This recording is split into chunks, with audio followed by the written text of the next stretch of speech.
يؤكد الإسلام على أهمية بر الوالدين. إنه ركن أساسي من أركان ديننا، والدين نعمة من الله، وقد أمرنا بمعاملتهما باللطف والرحمة. هذا الاحترام لا يقتصر على الطاعة فقط، بل هو امتنان وتقدير للتضحيات التي قدماها من أجلنا، وفهم لحبهما لنا، حب غير مشروط ودائم. كان علي شابا مليئا بالأحلام. كان يرى العالم بعيون مليئة بالأمل والطموح، ويؤمن بأن لديه القدرة على تغيير واقعه. كان يطمح إلى تحقيق أشياء عظيمة في الحياة، وأن يصنع لنفسه اسما. كان يحلم بأن يكون له تأثير إيجابي على مجتمعه، وأن يترك بصمة لا تنسى. كان شابا طموحا ومندفعا، تحدق عيناه نحو الأفق. كان يسعى دائما لتحقيق أهدافه، ولم يكن يعرف اليأس. كان والد علي أشخاصا بسيطين يعيشان حياة متواضعة. كان يعملان بجد لتوفير حياة كريمة لعائلتهما، ويقدران قيمة العمل الشاق. أراد الخير لابنهما ودعم أحلامه. كان يؤمنان بقدراته ويشجعانه على متابعة طموحاته، لكنهما كانا يقدران التقاليد أيضا، ويشددان على التواضع والاحترام. كانا يخشيان أن يفقد علي جذوره، وهو يسعى وراء أحلامه الكبيرة. بينما كان علي يسعى لتحقيق طموحاته، بدأ يتغير. أصبح ينفذ صبره من بساطة والديه، ويرى نصائحهما قديمة. شعر أنهما لا يفهمان تطلعاته، فبدأ ينأى بنفسه عنهما.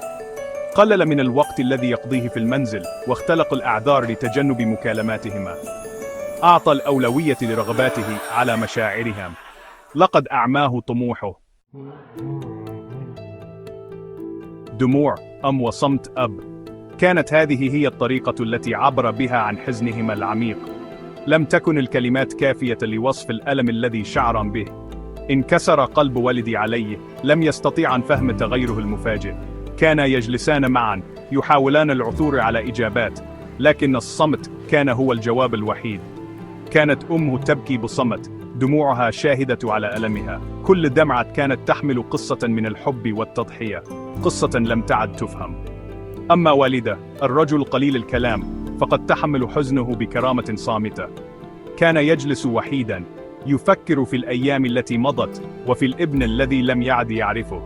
كان عدم احترام ابنهما عبئا ثقيلا عليهما. كانا يشعران بالخيانة، وكأن كل ما قدماه من حب ورعاية قد ذهب هباء. لقد ضحي بالكثير من أجله، وربياه بالحب والرعاية. كان يتذكران الأيام التي كان فيها طفلا، وكيف كان يملآن حياته بالفرح. والآن يعاملهما كما لو أنهما عبء. كان يشعران بأنهما قد فقد ابنهما، ليس جسديا بل عاطفيا. تألم قلباهما على الابن الذي عرفاه يوما. كان ينظران إلى الصور القديمة، يتذكران الأوقات السعيدة، ويتساءلان كيف تغير كل شيء. لحظة إدراك. كانت تلك اللحظة التي غيرت كل شيء بالنسبة لعلي.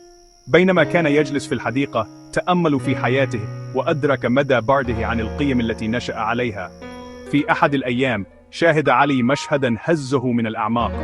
رأى شخصا يمر بلحظة عاطفية في شارع مزدحم، مما جعله يتوقف ويفكر في حياته الخاصة. رجل مسن يساعده ابنه على عبور الشارع. كان المشهد بسيطا، ولكنه مليء بالمعاني. تذكر علي كيف كان والده يساعده عندما كان صغيرا. أثرت رقة الابن تجاه والده في علي بشدة، وذكرته بوالديه. شعر بفيض من المشاعر وهو يتذكر كيف كان والديه دائما بجانبه. في تلك اللحظة أدرك علي مدى خطئه. رأى سلوكه ينعكس عليه. شعر بالندم على كل لحظة لم يقدر فيها والديه. غمرته مشاعر الذنب والعار كأمواج عاتية. كانت تلك المشاعر قوية لدرجة أنها جعلته يعيد التفكير في كل شيء. لقد أعماه طموحه، ونسي أهم شيء في الحياة: احترام والديه. أدرك أن النجاح لا يعني شيئا إذا لم يكن هناك احترام وحب للعائلة.